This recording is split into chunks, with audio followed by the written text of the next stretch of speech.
It's October 5, 2015, 9:30 a.m., and the scene unfolds at a Walgreens store in Sunnyvale, California. We're about to witness a catastrophic moment in the history of Theranos, a health technology company that had promised the world a breakthrough. The store is bustling with people, some grabbing their morning coffee, others picking up prescriptions. The atmosphere is tranquil, unaware of the chaos that's about to erupt. The Theranos device, designed to revolutionize blood testing, is about to be exposed for what it truly is, a facade. As we stand in the Walgreens parking lot, the sun casts a golden glow over the scene. We can see the faint outlines of the Theranos device, a sleek and modern machine that's supposed to change the face of blood testing. The device sits quietly, as if waiting for its next unsuspecting victim.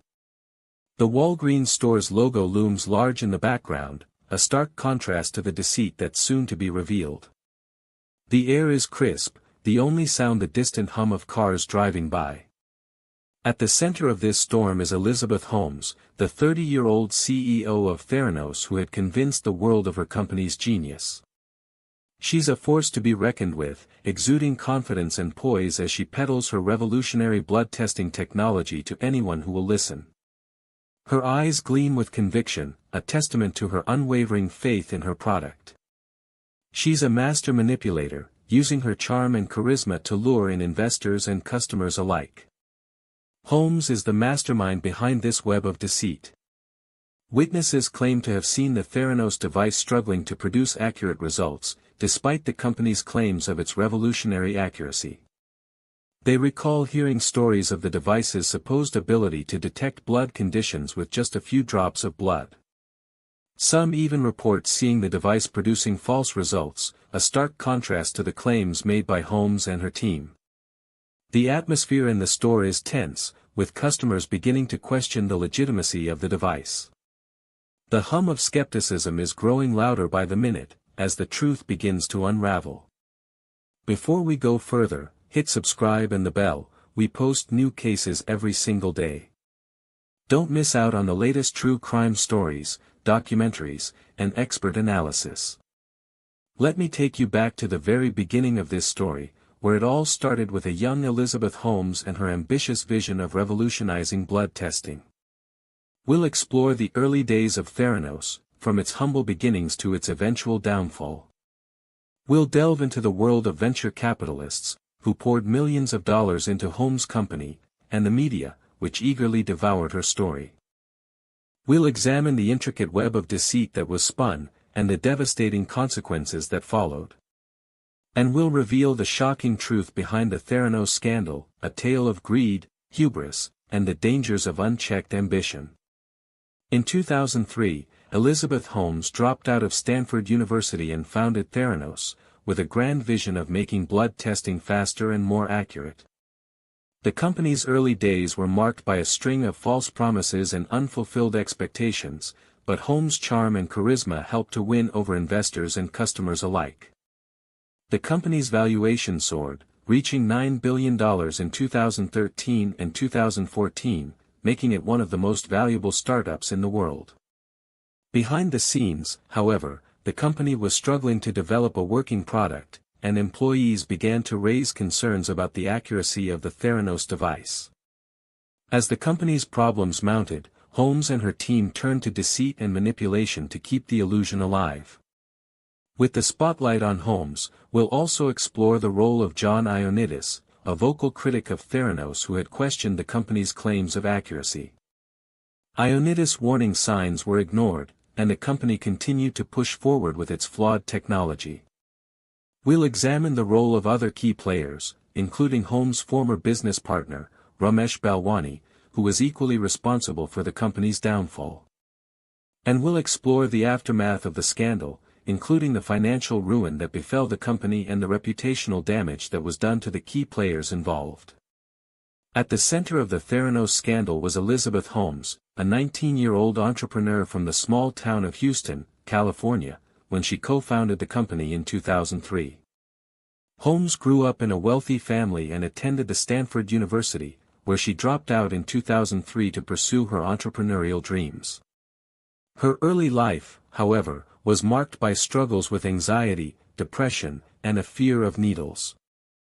Despite these challenges, Holmes was driven and charismatic, which helped her attract investors and partners to her company.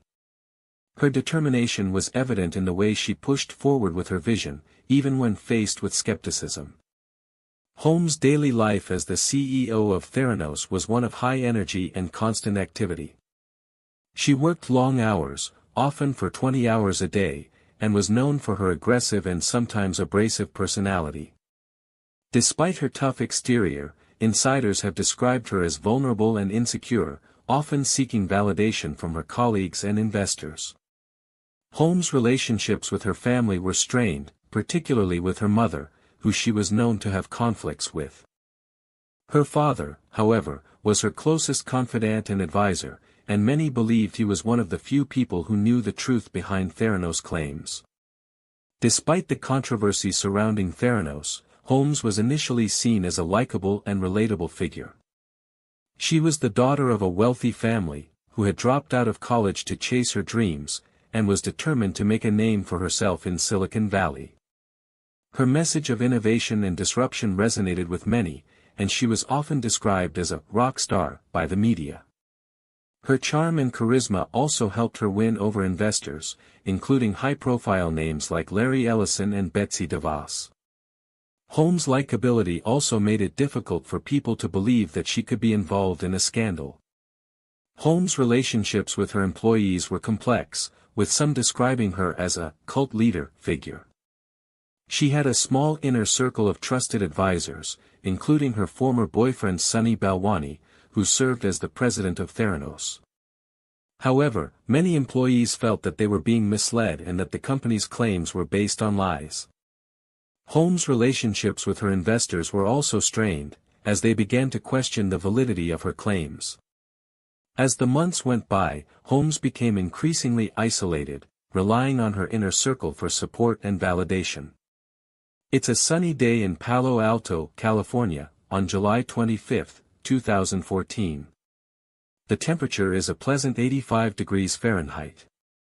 Elizabeth Holmes, the founder and CEO of Theranos, is about to give a major presentation to investors at the Rosewood Hotel. Holmes walks into the room, wearing her signature tight black turtleneck and jeans. She begins to speak, confidently describing the revolutionary blood testing technology that her company has developed. Elizabeth Holmes first presented her idea for Theranos in 2003 while still an undergraduate student at Stanford University. She envisioned a company that would make blood tests cheaper, more convenient, and accessible to consumers. Holmes dropped out of Stanford to pursue her dream, using her education trust to fund her company. She began working on lab-on-a-chip technology for blood tests, and by 2009, Theranos was already making waves in the healthcare industry. By 2013, the company had secured over $700 million in funding and was valued at $9 billion. Theranos' claims of developing revolutionary blood testing technology caught the attention of investors, but medical experts were skeptical. In 2015, two medical experts, John Ioannidis and Eleftherios Diamandis, began questioning the validity of Theranos' technology.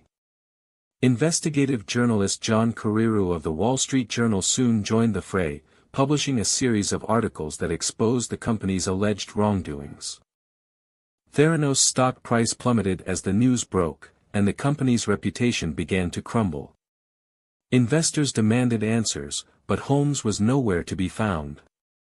The shocking truth is that Theranos machines were not capable of performing blood tests. In fact, the machines couldn't even process a single drop of blood accurately. The company's technology was based on a flawed concept that had been debunked years ago by medical experts. Despite this, Holmes continued to market her company's products as cutting-edge technology, deceiving investors and patients alike.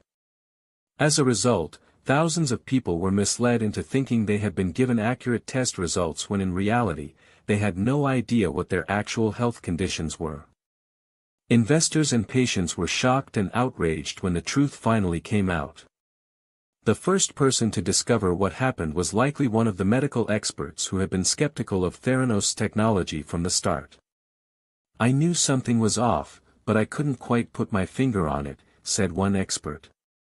"It's a classic case of a charismatic leader convincing people to invest in a false narrative." Comment below, what do you think really happened here? Did Elizabeth Holmes intentionally deceive her investors and patients, or was she simply blinded by her own ambition? As the full scale of what occurred becomes clear, it's clear that Theranos was not just a failed startup, but a massive scam. The company's executives had knowingly lied to investors and patients, putting people's lives at risk. And Elizabeth Holmes, the charismatic CEO, was right at the center of it all. But that's not the end of the story. In fact, it's just the beginning. As we delve deeper into the case of Theranos, we'll uncover even more shocking details and expose the truth about what really happened. Stay tuned for part 2 of our investigation into the Theranos scandal. As the authorities first responded to the Theranos scandal, they launched a series of investigative interviews with company officials, starting with CEO Elizabeth Holmes, along with former President Sunny Balwani, and other key executives. They wanted to understand how the company had managed to deceive investors and medical professionals for so long. The initial response from the team was one of shock and denial, claiming that their technology was sound and that any issues were minor. However, further questioning revealed a disturbing pattern of dishonesty and deception. The investigators also began digging into the company's financial records to identify any discrepancies. The key piece of evidence that changed everything was a series of internal documents obtained by the Wall Street Journal's John Carreyrou. These documents exposed the fact that Theranos technology was not as advanced as claimed, and that the company was using third-party devices to run the majority of their tests. The investigation team was shocked to discover that the company had been lying about the capabilities of their devices and had been falsifying test results. This revelation marked a turning point in the investigation, as it became clear that the company's entire operation was built on a foundation of deception. The team began to focus their attention on individuals who had benefited from the company's success, including Holmes and Balwani.